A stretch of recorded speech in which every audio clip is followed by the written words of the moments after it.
Hey guys, welcome Musky Road Rules Podcast and Patreon. Guys, thanks for listening. Thanks for tuning in. And thanks for becoming a member of the Patreon channel. Guys, we've got a lot of giveaways that we're doing. Every month we're going to do one. And this one coming up here, we're going to do one of the new double tail flaps from Bomb Squad. It's one of the new ones. They've only going to make a few of them this year, and I got my hands on one. I thought no better way to do it for people that sign up for the Patreon that they get one of these lovely dudes. So make sure you subscribe. It's real easy to do. All you got to do is go to patreon.com and search Musky Road Rules. Don't go to OnlyFans. If you go to OnlyFans and church Musky, you will not get me. You'll get a guy, but he won't be me. So go to Patreon, all right? Patreon.com and search Musky Rose. Hit become a member. It's $8 a month. That $8 a month gets you a chance to win some of these awesome baits, and you also get all this great content we're putting out here. You can when you subscribe, you get access to everything that we've done for over a year. Plenty of cool stuff to watch. And then, as always, the audio is free. If you go to your Spotify, iTunes, Amazon Music, any of your places where you get your podcast, you can find me on there.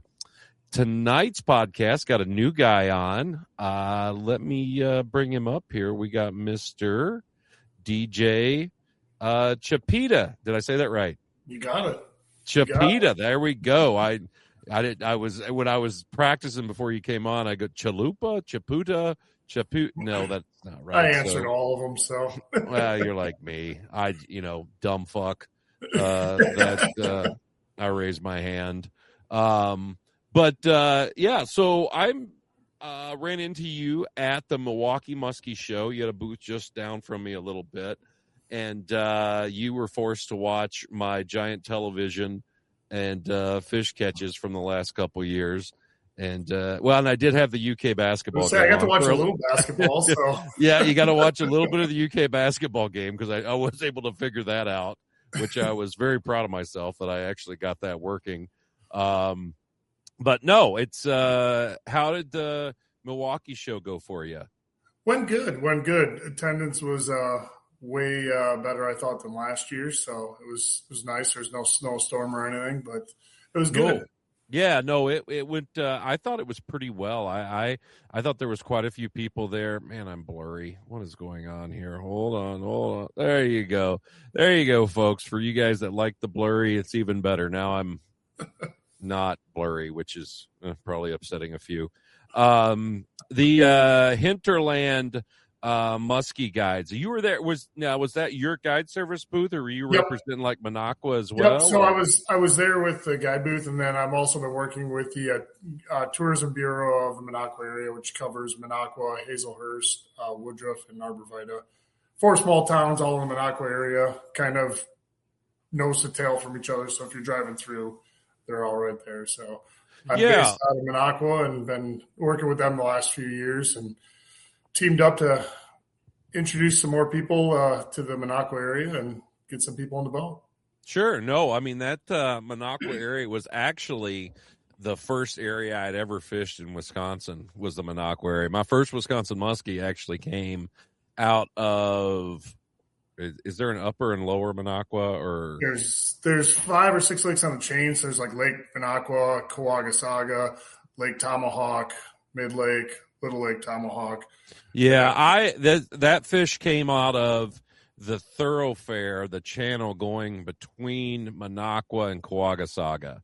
Okay. Yep. There, as you Tree come trestle in, right there, and as you come out of as you come out of Kawag into Minocqua, right in there is where it came. And my buddy I was with, we were two freaking morons from Kentucky. He couldn't pronounce Kawagasaga, so he just called it kangaroo. Well, I've heard it even worse than that over the years. So most of the locals just call it Kawaga because it's a long word. So oh yeah, we just called it kangaroo and just called it good. But no, it was Yeah, it was pretty interesting, and that's the first time I'd ever been on a Wisconsin lake, and I'd never seen a ski jump before, and I'd never. You had it all right there. Yeah, no, it was all. We actually stayed, and I don't even know if they're there anymore. There was some like cinder block cabins right there on that thoroughfare. Yeah, between Nitschke's Resort is pretty much right there. Might have been where you were staying. Yeah, that's where we stayed. I mean, it was.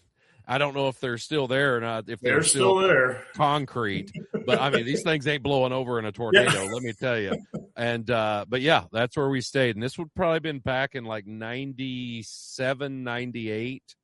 Okay, yeah, they've been there for.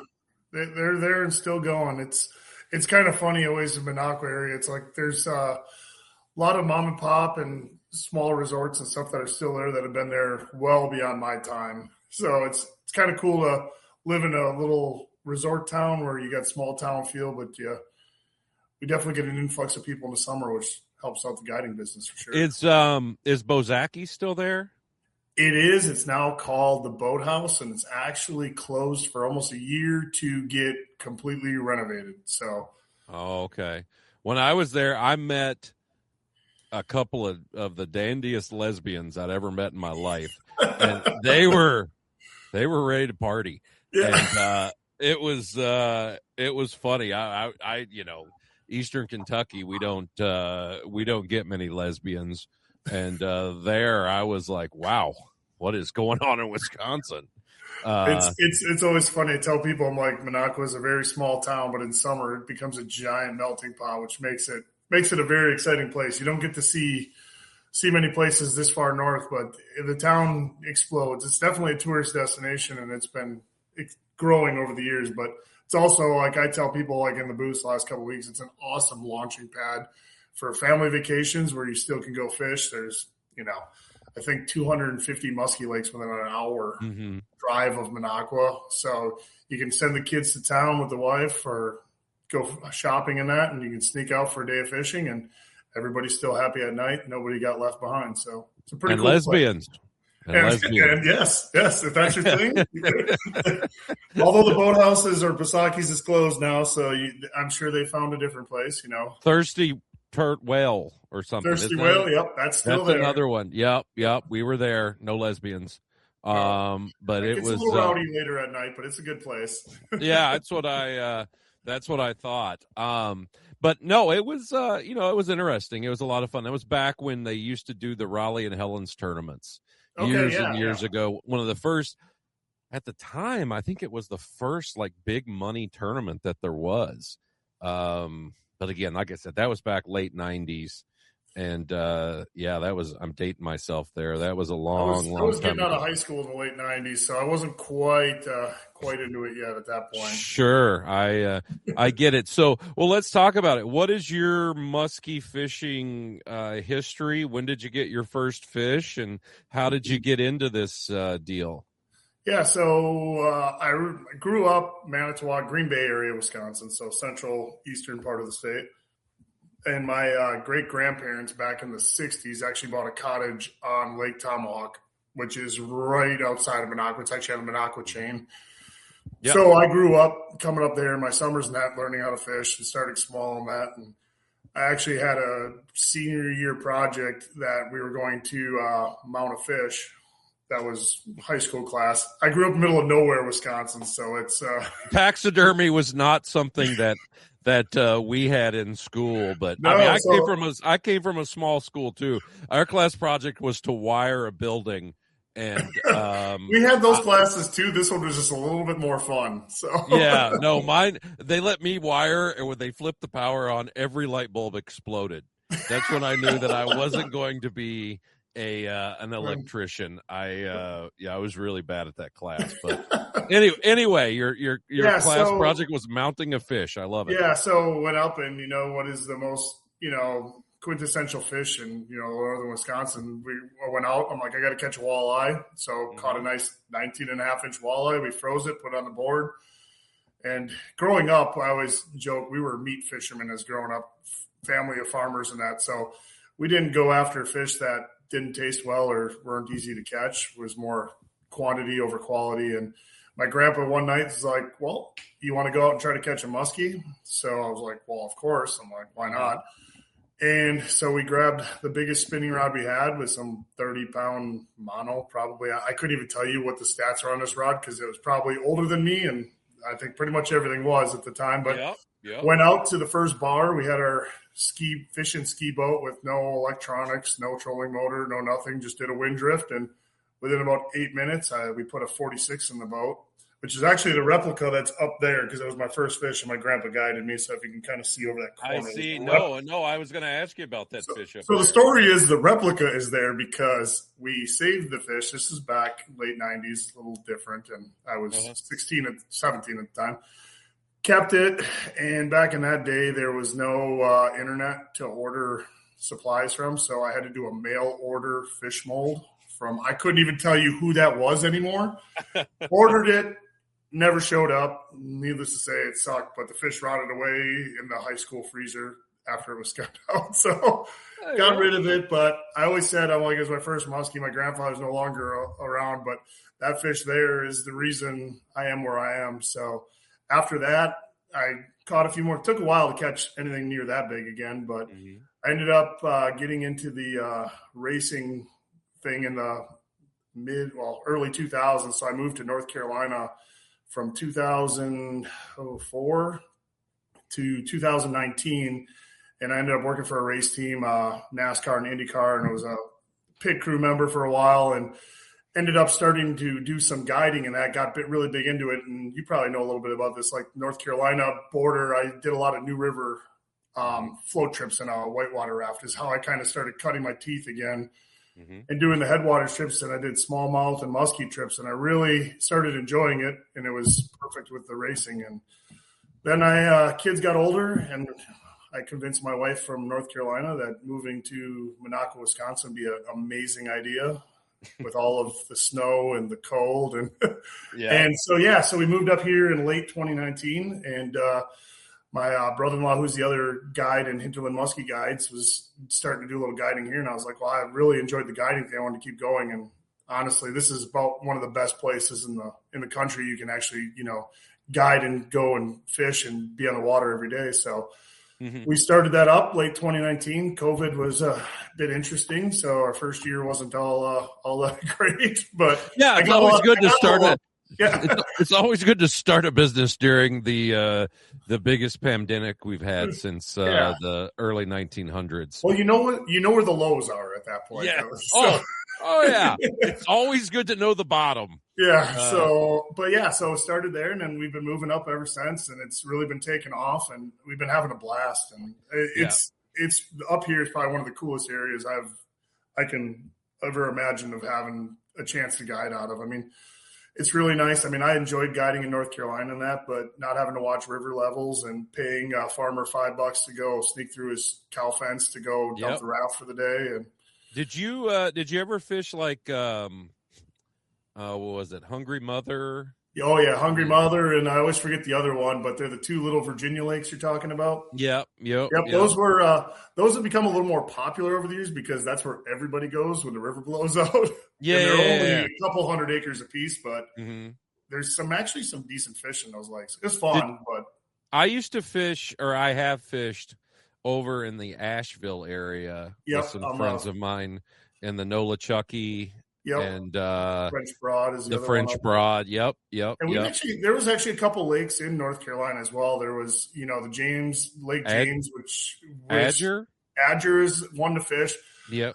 Long story short, I found out I was breaking the rules there fishing for a while because I take the boat, and it's a public landing that's privately owned, and they have a 50 horsepower rule, but it's not like a 9.9 lake. You can't have it on your boat. I always thought it was like a 9.9 lake. As long as you don't use the big motor, you're good. Well, I never got busted. So if the DNR ever listened to this one, it was not me. I wasn't out there, but yeah. But all there's actually those two bass in that corner actually came off of Lake Adger, and that's a 9 and a 9.5 pound largemouth when I was musky fishing. So shit. Yeah. That's crazy. And the only other guy on the lake was a bass fisherman, and he caught 2 muskie that day. Nice. That's about the way it works. I was like, it always out. But yeah, so I've been up here since late 2019 and been guiding up here in the Minocqua area. So long story, longer, but yeah. It's, it's one of those deals, though. I mean, that Minocqua, northern Wisconsin, whether northwest, northeast Wisconsin, like you were saying, the tourism up there is so great. You get such an influx of people from basically everywhere. The client base is really good in those areas, and you're able to pick up a lot of business. I've always said that I thought those were great areas to work. As far as like getting customers and stuff like that. Exactly. Yes. What you didn't say, what did you catch that first fish on? That first fish came on a suic, reeled completely wrong. Hey. There's no wrong way to work a suic, and I can tell you that is the quintessential epitome of there's no wrong way to reel in a suic. So. You're just reeling it in? I was just reeling it in and bouncing out of weeds, so I was getting more frustrated that I was getting in the weeds and that. Like I said, when I was younger, we didn't fish for muskie. It was the stuff I always remember as a kid, you go to the bait shop and they'd be in the cooler. I'm a little old. I'm old enough to remember them in the coolers, but also at the age where I can remember when we started, not putting them in the cooler. So yeah, no, I totally get it. I remember all that myself. But it was cool when you were a kid to go see them. I mean, that was the best part of the weekend, to go to the bait shop and go see the giant fish under ice. So. Yeah, to see what had been caught. I totally get that.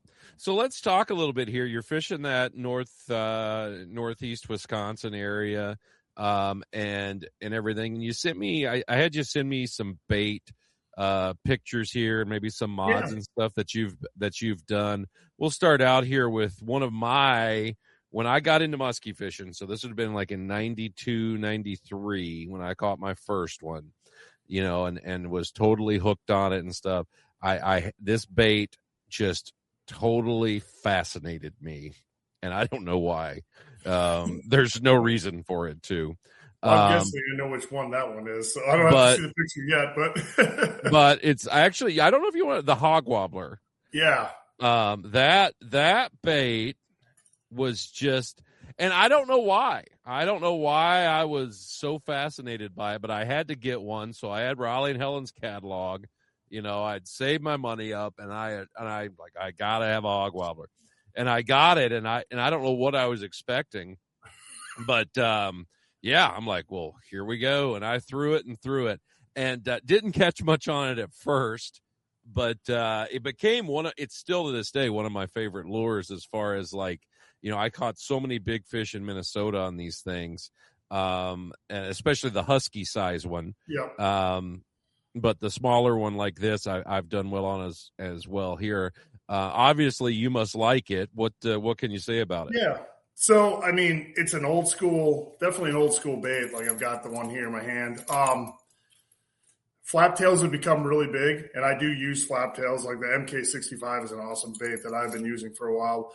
But for a slow creeper style bait that's consistent out of the box, it's hard to beat these. But like I said to you when we were talking earlier, the problem with a hog wobbler is they can be painfully slow to reel.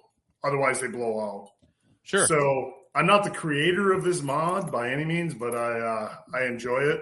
So this one's a regular size. I do this with the husky one as well. The husky blade is a trick to find, but so what I do is on the regular one, this has actually got a husky lip put onto it. So you unscrew it. What size blade is that? Do you know?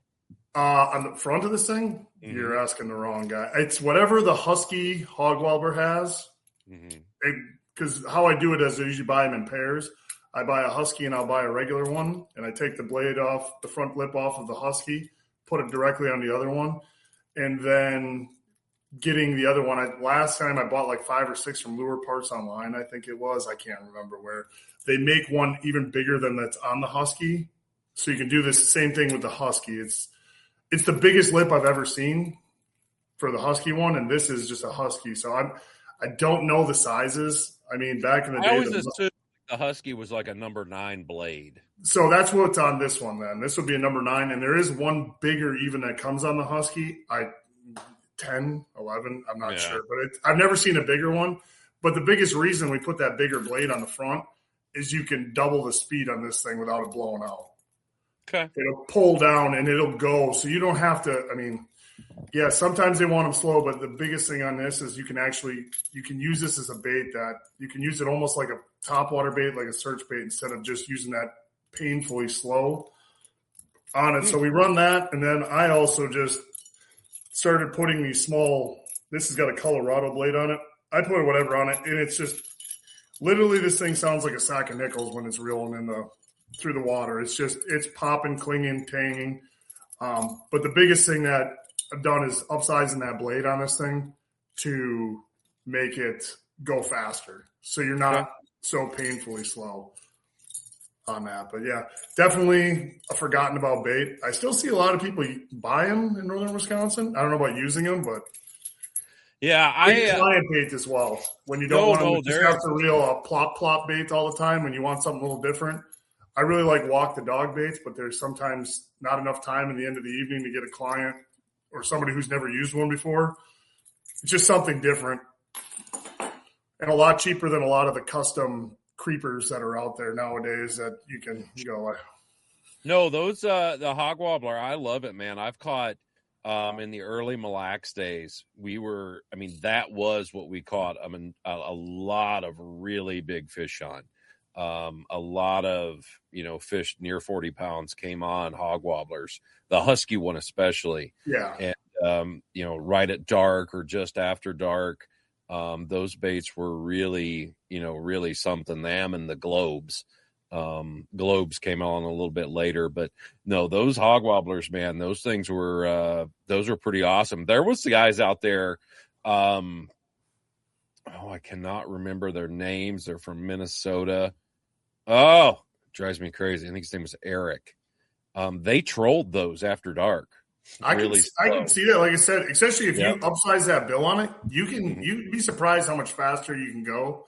And I've actually seen one. I have one like it, and it's a secret on a secret. It's not an easy mod. Is guys will actually take this back piece here, the V, and actually take it apart and cut that flat. And then it'll actually open up the wobble even more, so it can't spin out even easier, because then it's got all the room to work even faster. That one takes a little bit of talent, because then you got to re-drill and get the center hole back. But yeah, I'm not that talented. Yeah, I'm not either. I had somebody else do that for me. So there you go. That's why I didn't bring that one. I was like, I couldn't tell you how to do it. You can whack it, drill a hole, and it might work, it might not. I totally get it. This one here you showed me, I thought was pretty interesting. I'm going to bring this up. I'm going to come back to this, and then there we go.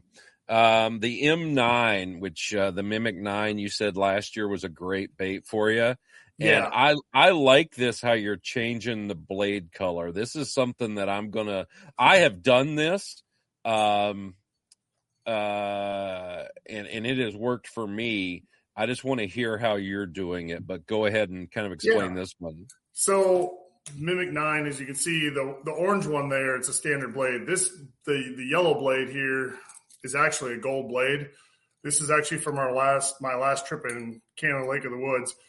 The other guy in the boat had finally caught 3-to-1, 4-to-1, and I didn't have the right color blade. So you can get this off of Amazon now, but being in the racing industry for 15 years or so, I got this years ago. It's literally the wrap people wrap their cars with. So it's high-end tape. It's super sticky. All I do is I cut out, let's just say, so if the blade's there, I'll cut out like a little bit bigger around the whole thing. I stick it on. It stretches really easy because it's actually like a vinyl stretching. And I just take an X-Acto knife or a razor blade, cut around it, and then boom. Do you ever have it like ripple on the edges of the blade?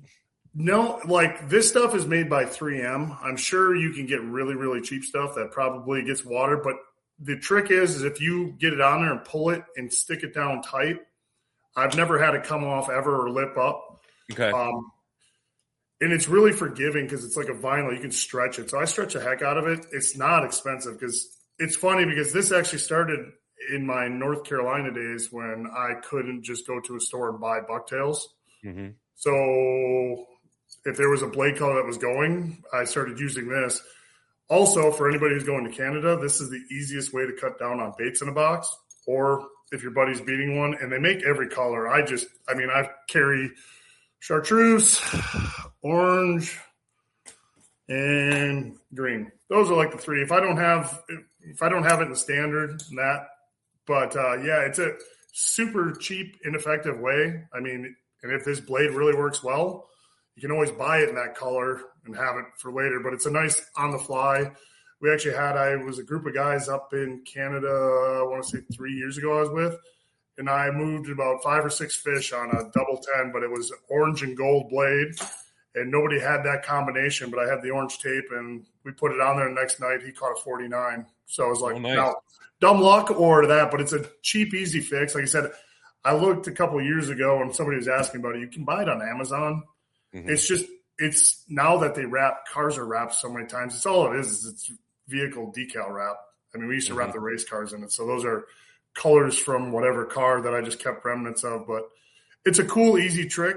Instead of having to, in Canada, sometimes when you're going in for a week, and especially if you have a boat in, carrying 150 bucktails with you, you can cut down. Or if you're on the woods, or even in northern Wisconsin, you're getting your butt kicked by your buddy and you can switch a blade color. Sometimes that helps out a bunch.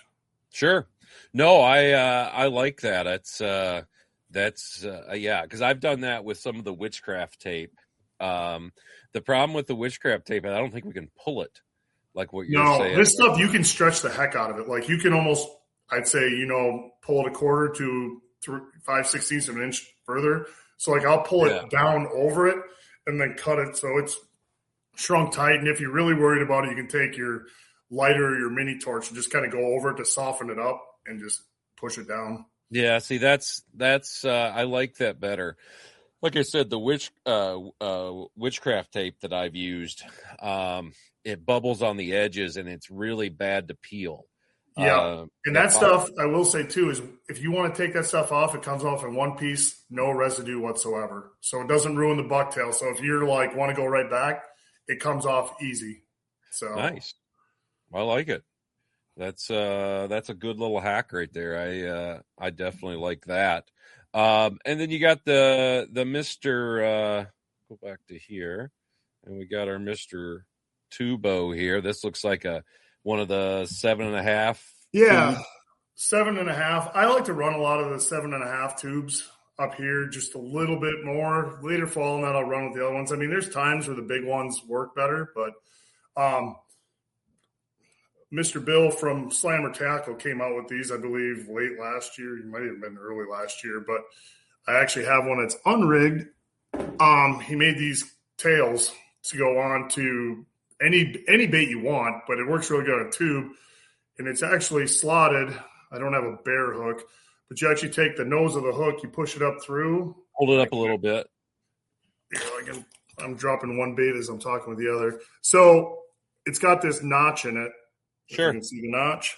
Mm-hmm. So you actually take which would be the eyelid of the hook, trying to not do this with my fingers, and you push it up through to where you want, and then you just pull this down and it slips over the other barb of the hook. So if you look, you're not having to manipulate. I'm trying to get here to the camera where I can get the right angle. If you can see, all 3 hooks are sticking through that, and you're not hanging one through. Sure. And it hangs on there. And he sells these things, and it's just a great different addition than, some guys got blades, some guys are putting grub tails and that. This is a quick, easy, I think it took me like 4 seconds to put that on. And the nice thing is it comes extended. As you can see, I cut a chunk of it off because that's just the way it fit on the hook. You just cut the top of it, end of it off. And depending on what hook you use back there, I mean, if it's got a longer shank, it's going to cover it up. Yeah, exactly. And that's the thing is like this one's, I think, is actually just a stock hook that comes on it. Mm-hmm. And then the other thing, I don't think this is too much news to a lot of people, but on most of my tubes, I upgrade everything to a 7/0 in the front. Just a bigger hook that covers it. Yeah, tubes squeeze in that, but sometimes it's nice to have, as you can see, kind of trying to get it up here. You can see that the hook goes outside of the tube. Yep. And I did not come up with that. Somebody told me that, and I've moved up to those, and I can't say that I've decreased hook sets. I would say they're a little bit better. It's just And those I think are like must-add 7/0.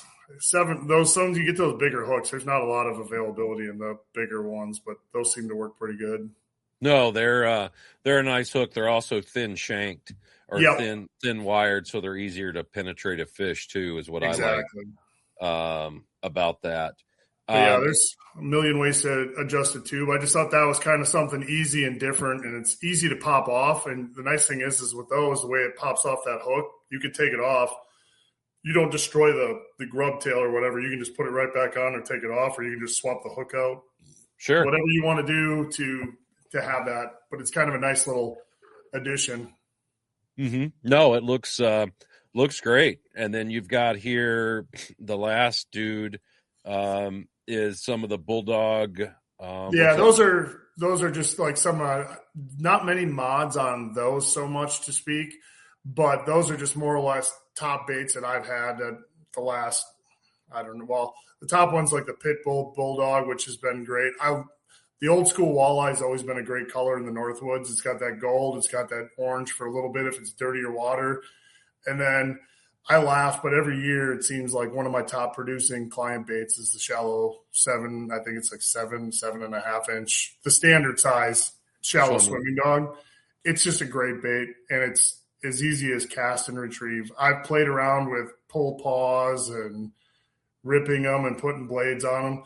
Seems like for me, the best thing to do is put it on the end of the line, cast it out, and reel it in. So those little dudes there, I mean, are you using the swimming dog as like a complement to like bucktails and stuff? And it can be one of those things too. If we're seeing fish come in on bucktails and they're just not committing, they're lazy follows, or they're just not. And it's that they're interested enough that the speed is there. And it's not like they're just following way slow and way behind. It's like, well, what's going on? So that's where that swimming dog will come in. And sometimes too, if you've got a couple guys in the boat where you're like, okay, we're going to try to cover some water quick. It's a great, like you said, complementary bait. If we're going to cover water, the fish have been active. Mm-hmm. You can keep up and you can cover water quick, but you're not giving in to 2 bucktails. You start getting into the rubber game where you're pull pausing and that, you got to slow that bait down. You got to slow the boat down a lot to keep up with the guy in the back. Otherwise, you're fighting the guy in the front is going, and the guy in the back, the bait's behind the boat before he even gets in. So sure. No, I totally get it. I mean, it's one of those deals that where do you see, for you in that area of Wisconsin where you're fishing,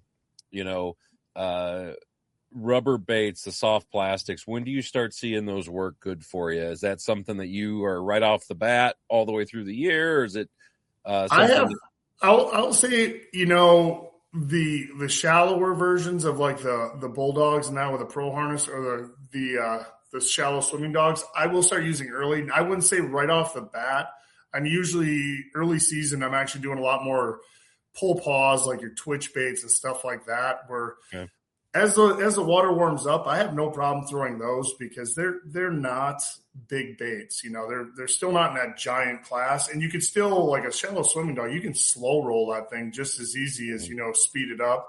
And then I like the shallow Bulldogs with like the pro harness in it, where it'll actually hop more. I have no problem, especially once that water warms up a little bit and those fish are feeling better and they can kind of slide out of the tight weeds and that, where you can start to get them.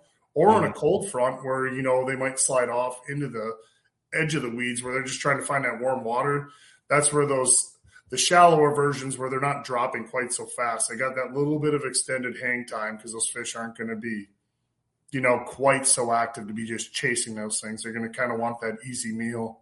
Mm-hmm. No, I totally get it, man. No, they definitely are an interesting bait. And they also, like I said, for me, provide that complement to any other straight retrieve lure, especially if the fish are finicky or acting like total dickheads. Yeah, and I think a lot of people don't like them because there's no input. Mm-hmm. There's you don't feel it shake like a bucktail. You're not ripping it, pausing it. They're kind of like, it's almost like, like a hog wobbler or a flap tail. It's like, I just cast it out and real slow. This is the boringest day of my life. But That's why they work.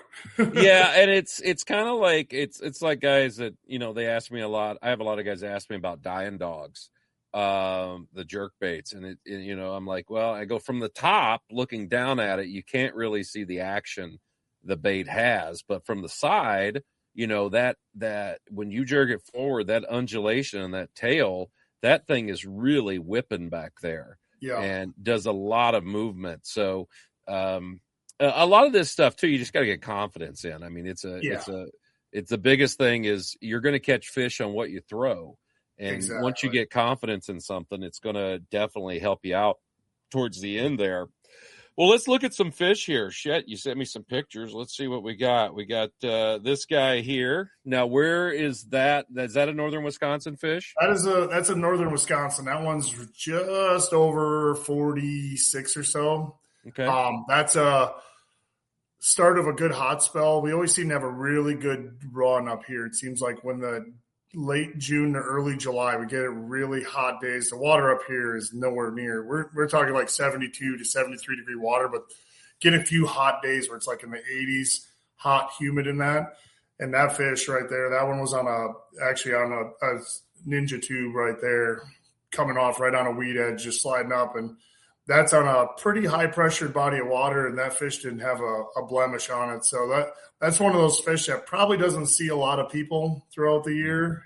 It stays off, but then there's those few times, like I said, that late June to early July, we get those first really like hot streaks where it's multiple days and that lake really warms up a few degrees, and that's where these fish will start to show themselves for the first time. It seems like you can always find them, but it just seems like that heat moves up and their metabolism really starts to get ramping up, and fish get a lot more active. And this is during a time of year where you're really targeting with soft plastics, the weed edges. Has been really good for you. Yeah, that one came off. I think the boat was sitting in like 24 feet of water and was pretty much casting 2 pumps into the weeds and then off to the weed edge, and I think it hit on the 3rd pump. So it was pretty much sitting on the weed edge off the break, just waiting. All right. Well, is it, and then up there, the two things that I've noticed that where you have the options, you've got your dark water and your clear water. Are you more of a dark water guy, clear water guy, or does it just depend on what's happening? I like them all. I mean, I like to fish. I mean, that's on, you can see what the background looks like, and you can see barely in the background, there's no wind, and that is a clear body of water. Okay. So we have so many lakes. I usually guide on anywhere from like 25 to 30 different lakes a year up here. Yeah, I mean, there's your stained body of waters, on sunny days and calm days can help. But it's over the years, I kind of got my patterns of like certain times of the year, these lakes seem to go off in that.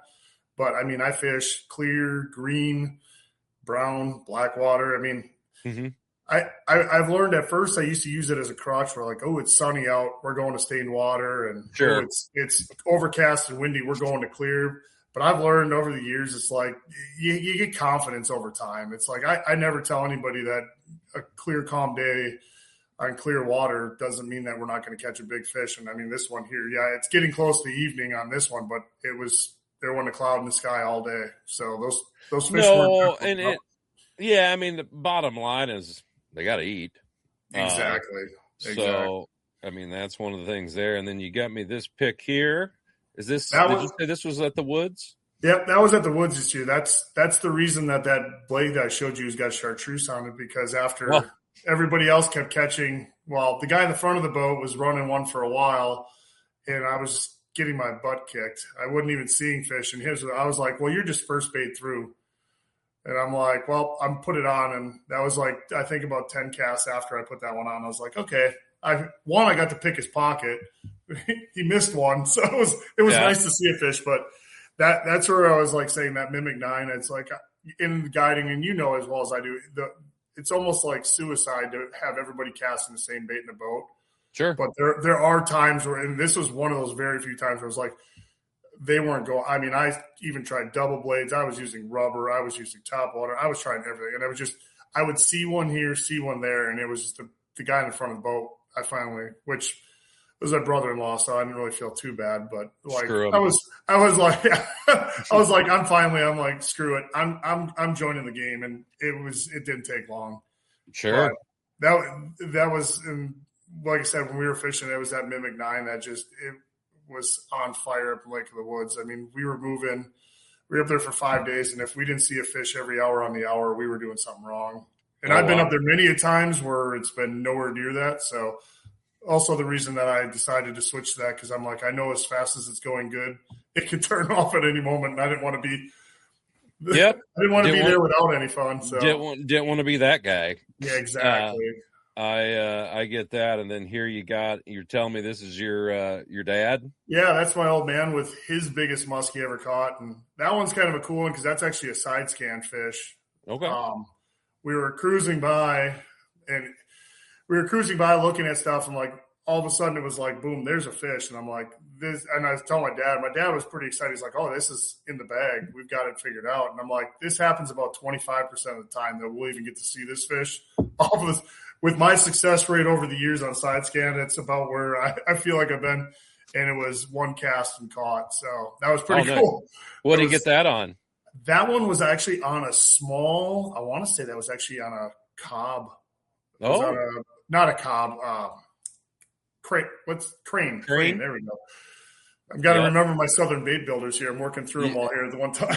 Yep. Yeah, it was because it was shallow water when we seated there, sitting right on the edge of the weeds. And my dad, he's, like I said, I grew up in a long line of meat fishermen. So for him, it was like we needed to get something that he could work through there. And it was like 2 or 3 pumps on the first one and ate it. So good. It was pretty cool to get to see him catch his biggest muskie ever. And the funny thing is like the day before we had beat it, but that one's a lot better. That's like a 42, I think, or something like that. So kind of a cool thing to have it come full circle on a dad. You know, most guys, their dads, you know, take a fishing. That's kind of how they get into it. So to have him to come full circle and guide him onto a fish, you know, it was kind of cool. No, that's awesome. Well, good deal, man. Well, hell, I'm glad we had a chance to talk, and hopefully we can do it again sometime. How can somebody get a hold of you if they want to come fishing with you? Yeah, so I got multiple ways. First one is my phone number. It's area code 704-658-5230. Otherwise, we've got a website, Hinterland Guides, just like it's spelled on there on the screen. Got a website. We also got Facebook, Instagram. I'm also going to be at the Minnesota show this weekend running the Stealth Tackle booth because John's going to Pennsylvania. Yep. And then I'll be in Waters Meet. They have a show up there, a one-day one for to kind of build knowledge on invasive species. And then Wausau, I'll be in the Team Rhino booth for St. Croix. Oh, okay. Well, I'm all over the place.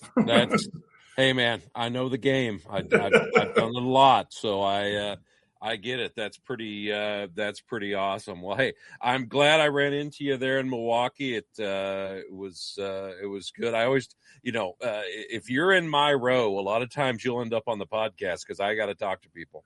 That's good. That's good to know. I didn't even get to choose that. I just got stuck next to Stealth Tackle because I was soloing it at the booth. So I was like, I need somebody to help in case I had to run out. So Yep. And I had Smitty right across from me. they're actually my neighbors, which is the craziest thing. Oh my gosh. I live a whole quarter mile away from them, so I get to see them on a regular basis. I bought a lot of Smitty baits because I said, if you're across from me, baby, I'm going to be buying because I'll eventually talk myself into buying, you know what, I'd get something on that. And that's why I was kind of glad to see you across from me because I didn't have to buy anything, so you didn't have a bunch of baits hanging out. So I was good. Oh yeah, no, I'm one of those. I'm definitely one of those. I got to get Jake and Russ on here again. I asked Jake. I'm on. Now is Russ got good internet? And he goes, we do. I go, okay. Well, I was saying, I know they do. I don't know, Russ. I laugh because I've waved at Russ many a times going past my driveway, and I've never gotten waved back. And Jake always says, he's like, he doesn't see anybody. I was like, well, good to know. I won't step out in the road. Yep. There you go. But, all right. Well, hey, DJ, I hope to do this again sometime. It was a pleasure. And guys, here at the end, we got. If you're looking at picking up some new Musky stuff, maybe think about Thorn Brothers. You can go to their website at thornbros.com. It's got a ton of electronics, rods. I've been using their rods for a while now. Really, really like them. Like I said, with Fish Electronics, I mean, they are my phone a friend when it comes to when I break shit, which is often. And they're always there to help me out. And also, if you're looking for getting a new rain gear or something like that, and if you're like me, you're too fat to wear Sims, check out Gill products. Good stuff there. I tell you what, they keep you dry. I've been wearing their rain suits the last couple of years, and they do a hell of a job. DJ, it was a pleasure, and just hold on here for me, okay? All right. Thanks, Greg.